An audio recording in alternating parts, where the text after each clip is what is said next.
안녕하세요. 책 읽어주는 남자 채널 북스입니다. 오늘 소개해드릴 책은 우울한 지성인이라는 책이고요. 저자는 박중현, 출판은 미다스 북스입니다. 외눈박이의 세상에서는 눈이 하나인 게 정상이다. 이런 말이 있습니다.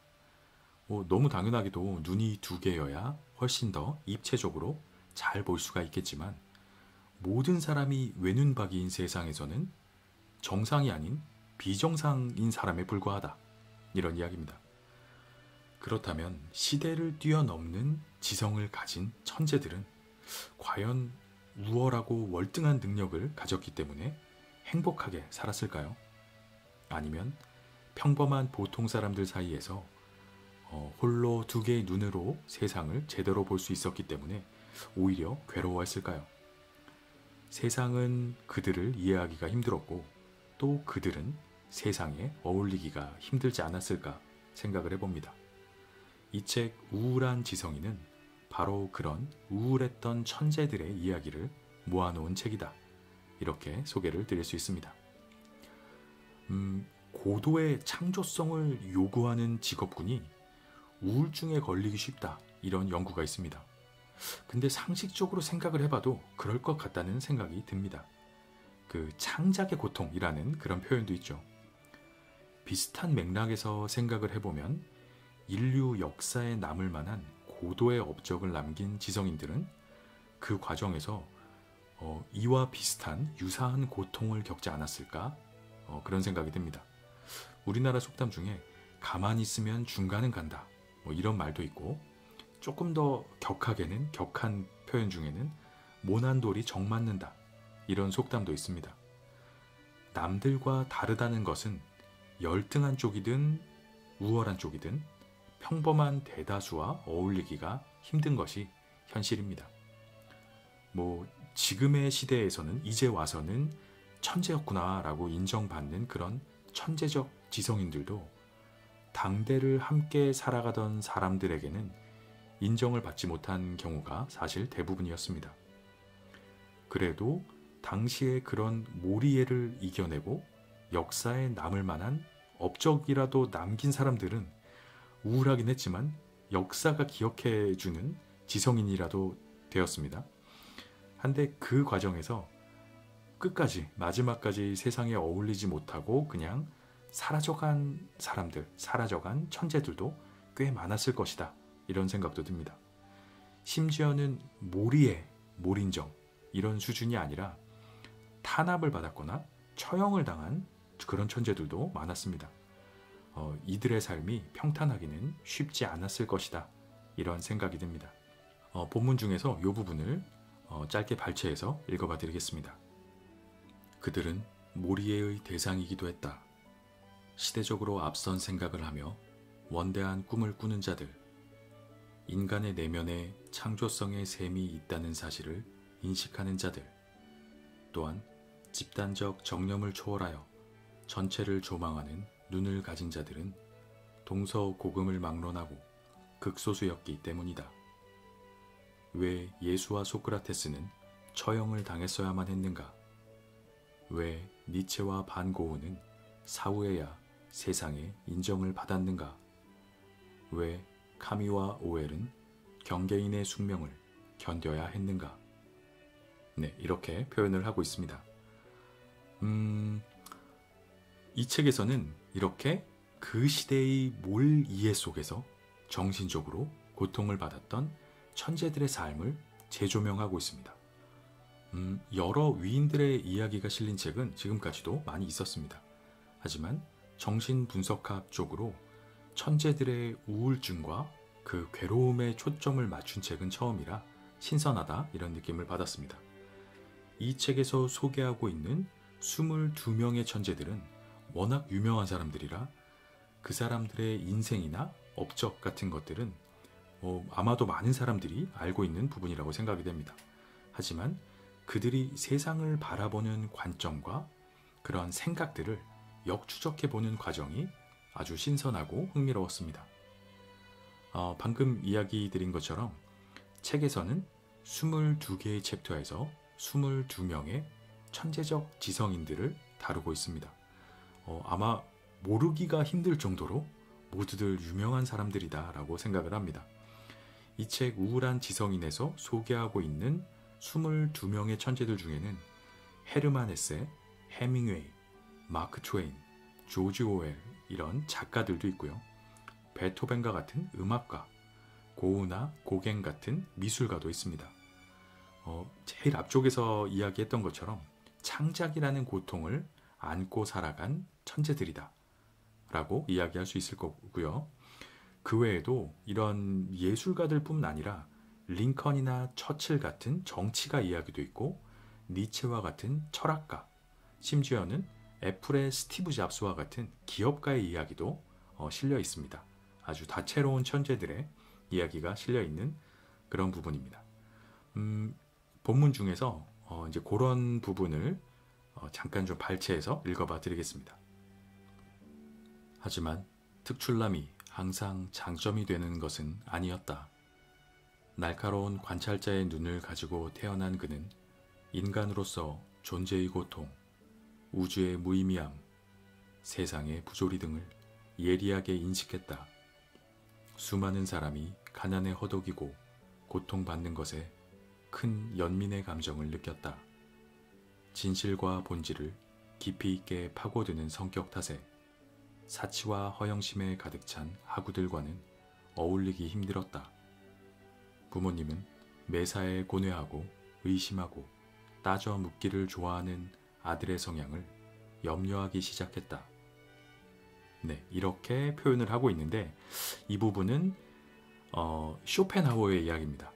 친구들과는 어울리지 못하고 부모님에게는 걱정을 끼쳤던 그런 모습으로 묘사가 되고 있는데 사실 다른 천재들의 경우도 굉장히 비슷했습니다. 헤르만 헤세도 학교에 적응하지 못하고 뛰쳐나왔고 또 수많은 천재들이 우울증에 빠져서 자살을 기도하기도 했습니다. 베토벤, 모네, 반 고흐, 차이콥스키, 말러, 슈만, 슈베르트, 피카소, 고갱 이런 천재라 불리는 예술가들 중에서 마음의 병이 없었던 사람을 오히려 찾아보기가 힘들 정도였습니다. 이 책의 본문을 인용하자면 20세기의 위대한 예술가들은 일반인의 약 7배 수준으로 우울증에 취약했다고 합니다. 그 절규라는 작품으로 유명한 화가 뭉크의 경우에는 심지어 자신이 이런 마음의 병을 가지고 있는 것을 잘 알고 있었음에도 이렇게 이야기를 했다고 합니다. 나는 내 병이 치유되기를 바라지 않는다. 나의 예술에는 그것이 필요하다. 네, 이런 이야기를 했다고 합니다. 과연 우리는 이 우울한 지성인들을 비정상이다라고 이야기할 수 있을까요?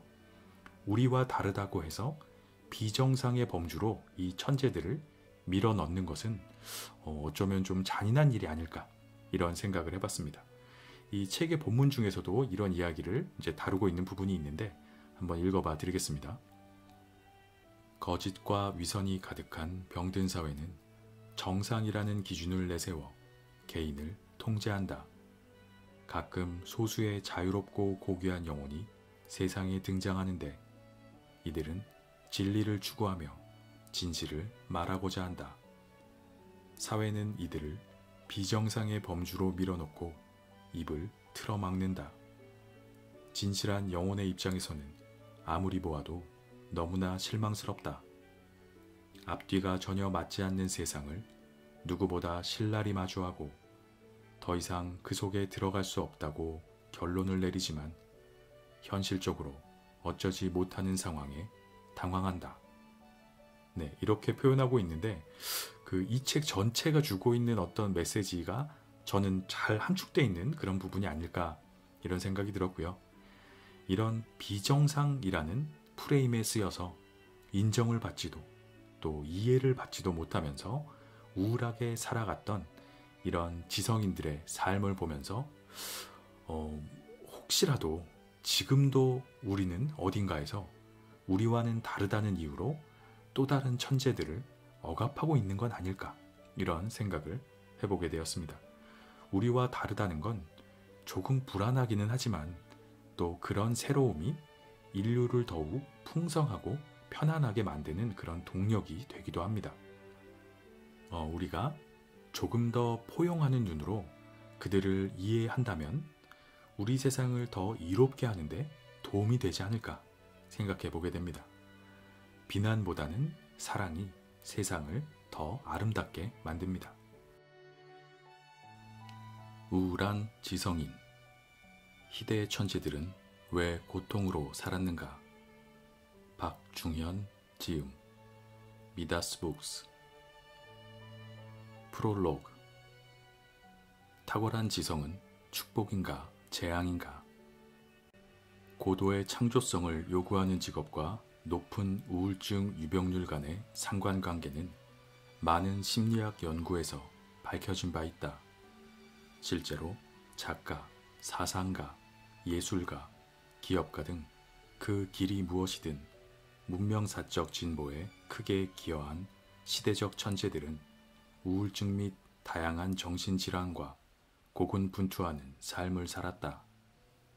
가혹한 현실과 시련을 견뎌내야만 했고 그중 일부는 스스로 생을 마감하기도 했다.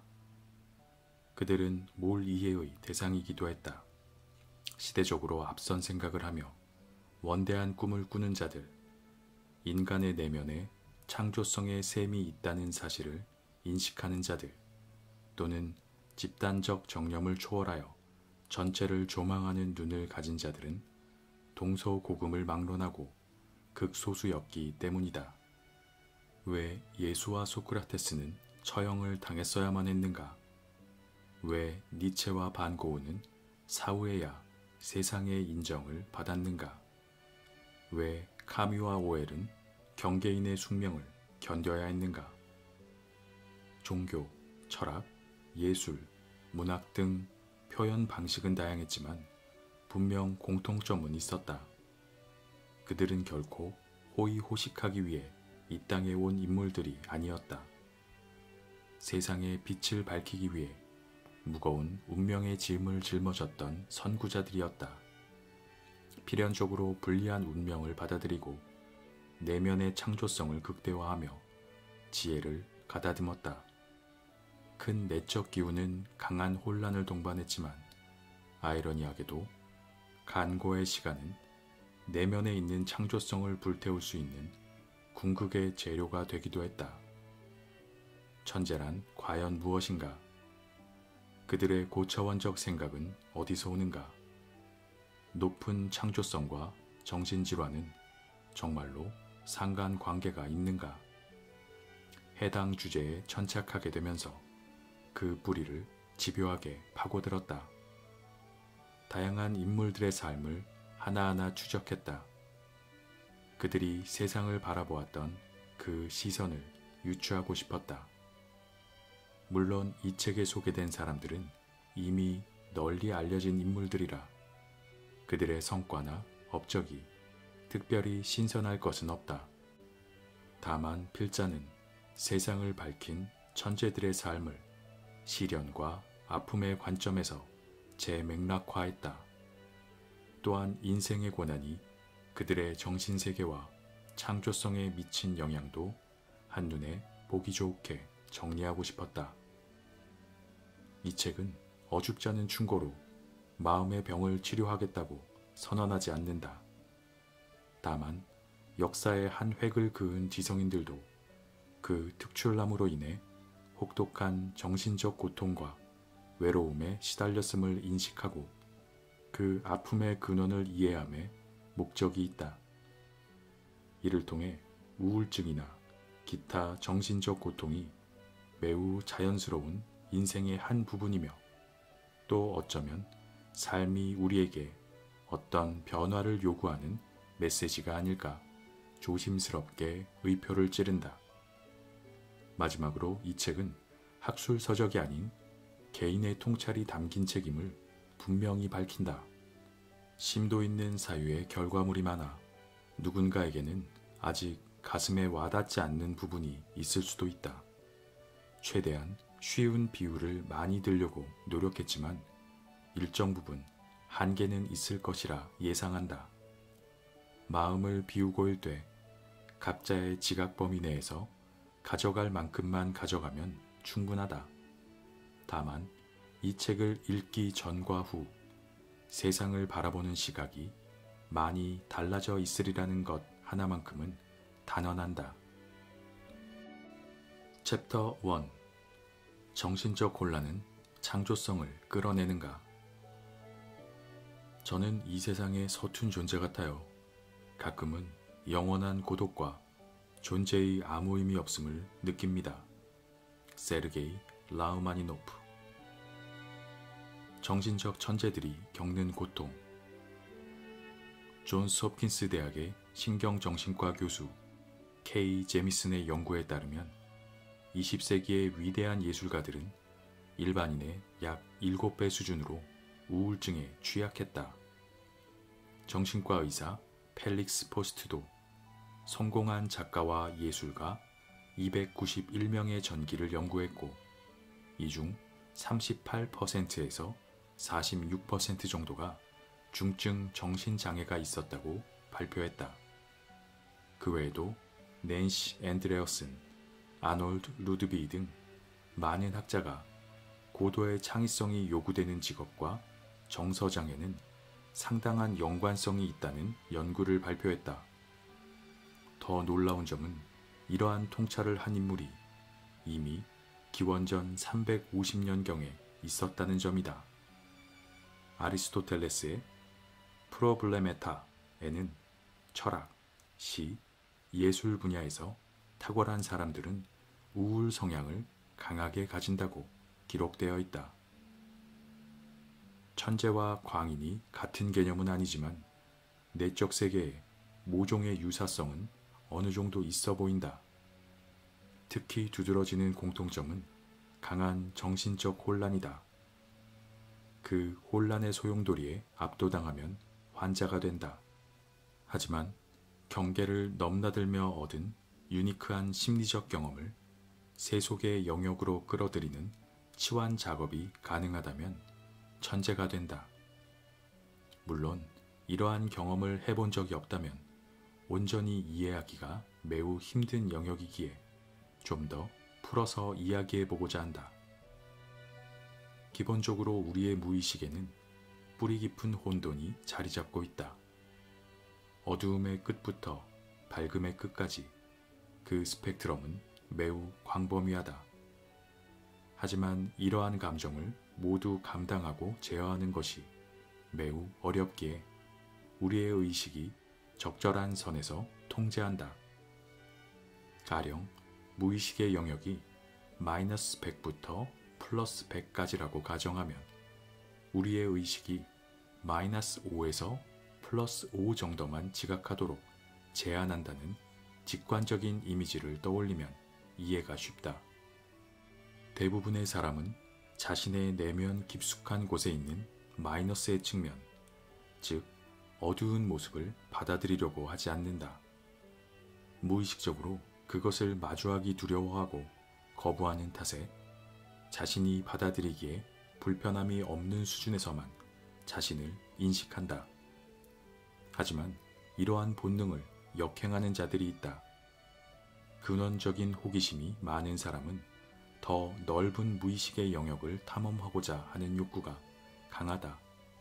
그러다 보니 자연스레 본인 내면의 어두운 면도 세밀하게 인식하게 된다. 분석 심리학자 칼 융은 그 어두운 영역을 그림자라 명명했고 그저 거부하고 덮어두는 것이 아니라 온전히 느끼고 받아들여 자신의 성격으로 통합하는 작업이 인생의 중요한 과제라고 통찰했다.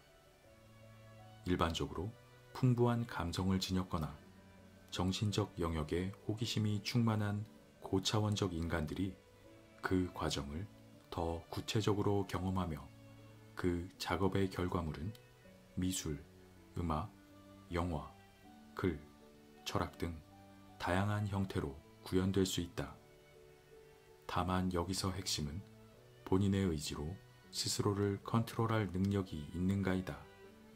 즉, 내면의 어둠 속으로 들어가 탐험을 한 뒤 일상적인 자아로 되돌아올 능력과 의지가 충분하면 천재가 된다. 하지만 그 혼란 속에 빠져서 스스로 헤어나올 수 없으면 아픔의 영역에 들어간다.